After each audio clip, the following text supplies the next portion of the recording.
प्यारे बच्चों, कैसे हैं आप सब। आशा है कि आप सभी स्वस्थ एवं सुरक्षित होंगे और अपना अध्ययन सही प्रकार से कर रहे होंगे। हमारी संस्कृत की पाठ्य पुस्तक शारदा संस्कृतम के अंतर्गत हम अपने पहले 3 पाठों को पढ़ चुके हैं। आइए आज देखते हैं हम अपने चतुर्थ पाठ के विषय में। आज हम जानेंगे अपने चतुर्थ पाठ के विषय में। हमारा ये चतुर्थ पाठ है, इसका नाम क्या है? सर्वे सन्तु निरामयाः। हमारे पाठ का नाम क्या है? सर्वे सन्तु निरामयाः। सब पहला पद है सर्वे। सर्वे का अर्थ होता है सभी, संतु संतु अर्थात हों, निरामयाः अर्थात निरोगी। ठीक है, तो पूरे पद का अर्थ क्या हुआ? पूरे वाक्य का अर्थ क्या हुआ? सर्वे सन्तु निरामयाः अर्थात सभी निरोगी हों। ठीक है, तो चलिए आज हम इसके विषय में अपने इस पाठ में पढ़ेंगे। सबसे पहले आप ये जो चित्र देख रहे हैं, इस चित्र में सबसे पहले आप जो ये चित्र देख रहे हैं, इस चित्र में ये बालक जो है वह क्या कर रहे हैं? खड़े होकर के अपने जो अध्यापक हैं, अपने जो गुरुजन हैं, इनका अभिवादन, हाथ जोड़ करके इनका अभिवादन कर रहे हैं। ठीक है, तो चलिए हम आगे पढ़ते हैं इनके बारे में।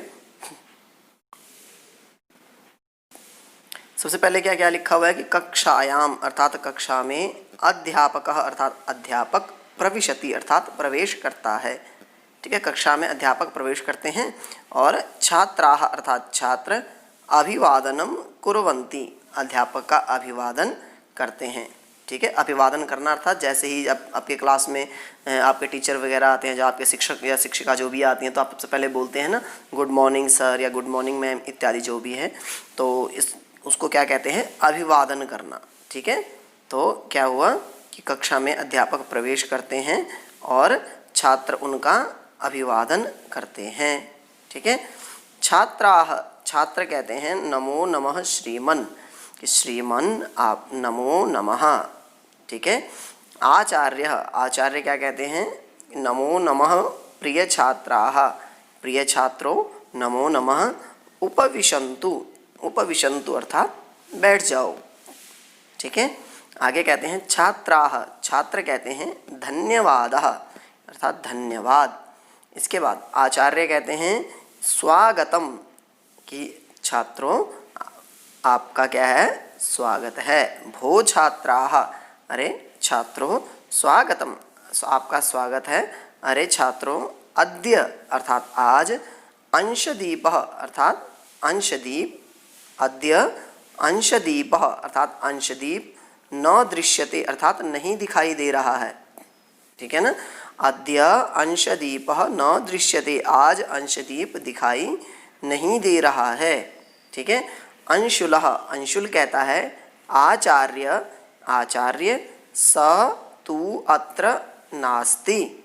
ठीक है, स अर्थात वह, तू अर्थात तो, अत्र, अत्र अर्थात यहाँ। ठीक है, अत्र ये पद दिख रहे हैं, अत्र इसका अर्थ होता है यहाँ। नास्ति, ये जो शब्द है नास्ति, इसमें 2 पद जुड़े हुए हैं। पहला पद है न और दूसरा क्या है? अस्ति। ठीक है, न और अस्ति। न का अर्थ होता है नहीं, अस्ति का अर्थ होता है। ठीक है, अत्र अर्थात यहाँ, न अस्ति अर्थात नहीं है। समझ गए कि भाई जो अंशदीप है वह, अंशुल क्या कहता है कि आचार्य सह तु अत्र नास्ति, वह तो यहाँ नहीं है। तो इसके बाद आचार्य पूछते हैं किम अर्थम अर्थात किस लिए, अर्थात वह यहाँ क्यों नहीं है। तो अंशुलः, अंशुल कहता है भगवन् अर्थात श्रीमान, सह तु ज्वरेण पीड़ितः अस्ति, सह अर्थात वह, तू अर्थात तो, ज्वरेण पीड़ितः, ज्वरेण अर्थात ज्वर कहते हैं बुखार को। ज्वर किसको कहते हैं? बुखार को। तो ज्वरेण अर्थात बुखार से, पीड़ितः अर्थात पीड़ित, अस्ति, अस्ति का अर्थ अभी क्या बताया था ऊपर, यहाँ पर अस्ति का अर्थ क्या होता है। ठीक है, वह बुखार से पीड़ित है। समझ गए। आचार्य, आचार्य कहते हैं अस्तु, ठीक है, प्रियाः शिष्याः, प्रिय शिष्यों, विपरीत आहार विहारेण, विपरीत, विपरीत अर्थात उल्टा, आहार विहारेण, आहार अर्थात भोजन, विहारेण अर्थात करने से। ठीक है ना, विहार करना अर्थात करना। तो विपरीत आहार विहारेण, कि विपरीत खान पान से अर्थात गलत खान पान से, स्वास्थ्यस्य हानि, स्वास्थ्य की हानि, भवति, भवति अर्थात होती है। ठीक है, कि विपरीत आहार विहारेण स्वास्थ्यस्य हानि भवति, कि विपरीत अर्थात गलत भोजन आहार व्यवहार से तब विपरीत अर्थात गलत भोजन करने से हमारी स्वास्थ्य की जो वह क्या होती है, हानि होती है। अतः अर्थात इसलिए, अद्य अद्य अर्थात आज, वयम वयम अर्थात हम, ठीक है, अतः अद्य वयम इसलिए आज हम स्वास्थ्य विषयकम अर्थात स्वास्थ्य के विषय में किंचित चर्चाम कुर्मः कुछ चर्चा करेंगे, ठीक है। इसलिए आज हम स्वास्थ्य के विषय में कुछ चर्चा करेंगे, ठीक है। भवन्तः श्रोतुम इच्छन्ति, भवन्तः अर्थात आप, श्रोतुम इच्छन्ति अर्थात सुनने की इच्छा रखते हैं। पीछे क्वेश्चन मार्क लगा हुआ है ना, लास्ट में ये आगे प्रश्नवाचक चिन्ह बना हुआ है ना अंतिम में, तो इसलिए आचार्य पूछ रहे हैं कि भवन्तः श्रोतुम इच्छन्ति, क्या आप सुनना चाहते हैं, क्या आप सुनने की इच्छा रखते हैं। तो सर्वे छात्राः सभी छात्र कहते हैं आम श्रीमन, हाँ श्रीमन, हाँ श्रीमन, हाँ श्रीमान, ठीक है। तो इसके बाद अध्यापक, अध्यापक कहते हैं आयुर्वेदः कथयति, कि आयुर्वेद कहता है स्वस्थम भोजनम स्वस्थम जीवनम, कि स्वस्थ भोजन स्वस्थ जीवन, अर्थात स्वस्थ भोजन जिसका होगा उसका जीवन भी क्या होगा, वह स्वस्थ होगा। समझ गए, आयुर्वेद क्या कहता है, स्वस्थ भोजन स्वस्थ जीवन, समझ गए। चलिए इसके बाद आगे देखते हैं। दिनकरः, आगे कौन कह रहा है, दिनकरः, दिनकर कहता है कि आचार्य प्रवरः कथम, आचार्य जी कैसे, कथम अर्थात कैसे, ठीक है। आचार्य प्रवरः कथम, आचार्य जी कैसे, ठीक है। वयम, वयम अर्थात हम, तू अर्थात तो, आयुर्वेद विषये, आयुर्वेद के विषय में न जानीमः नहीं जानते हैं, ठीक है। दिनकर कहता है आचार्य जी कैसे, हम तो आयुर्वेद के विषय में नहीं जानते हैं। आगे कहते हैं कृपया अर्थात कृपया एतस्मिन् विषये, इस विषय में मार्गदर्शनम करोतु, कृपया हमारा मार्गदर्शन करें।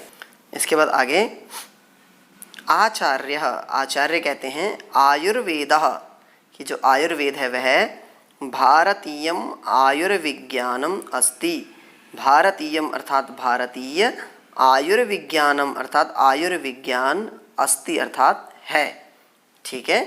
जो आयुर्वेद है वह क्या है, भारत का आयुर्विज्ञान है। यस्मिन अर्थात जिसमें, मानवः अर्थात मानव, स्वस्थम कथम भवेत इति विषये चर्चा अस्ति, ठीक है। जिसमें मानव स्वस्थ, कथम अर्थात कैसे, भवेत मतलब हो, इति चर्चा अस्ति यह चर्चा है, ठीक है। इस पूरे पंक्ति यहाँ तक अर्थ क्या हुआ कि आयुर्वेद भारतीय आयुर्विज्ञान है जिसमें मानव स्वस्थ कैसे हो इस विषय पर चर्चा है, ठीक है। आयुर्वेदस्य जनकः, आयुर्वेद के जनक महर्षि चरकः आसीत् अर्थात महर्षि चरक थे, ठीक है। आयुर्वेद के जनक महर्षि चरक थे। तेन अर्थात उनके, उन्होंने चरक संहिता नामनः, चरक संहिता नाम का ग्रंथः लिखितः अर्थात ग्रंथ लिखा, ठीक है। तेन चरक संहिता नामनः ग्रंथः लिखितः, उन्होंने चरक संहिता नाम का ग्रंथ लिखा। तो किसने लिखा, तो महर्षि चरक ने, ठीक है। आपको प्रश्न आएगा कि आयुर्वेदस्य जनकः कः, तो आप क्या लिखेंगे, आयुर्वेदस्य जनकः महर्षि चरकः, ठीक है। चलिए आगे देखते हैं। स्वास्थ्यस्य अर्थात स्वास्थ्य की, रक्षणाय अर्थात रक्षा के लिए, किम करणीयम अर्थात क्या करना चाहिए, किम च न करणीयम क्या नहीं करना चाहिए, तत् लिखितम अस्ति वह लिखा हुआ है, ठीक है। कि जो उन्होंने चरक संहिता नाम का अपना ग्रंथ लिखा है उस ग्रंथ में उन्होंने क्या बताया है कि स्वास्थ्य की रक्षा के लिए, स्वास्थ्यस्य रक्षणाय, स्वास्थ्य की रक्षा के लिए किम करणीयम, क्या करना चाहिए और क्या नहीं करना चाहिए, तत् लिखितम अस्ति, वह उसमें लिखा हुआ है। अर्थात महर्षि चरक ने अपने ग्रंथ में लिखा हुआ है कि हमको क्या करना चाहिए स्वास्थ्य की रक्षा के लिए और क्या नहीं करना चाहिए।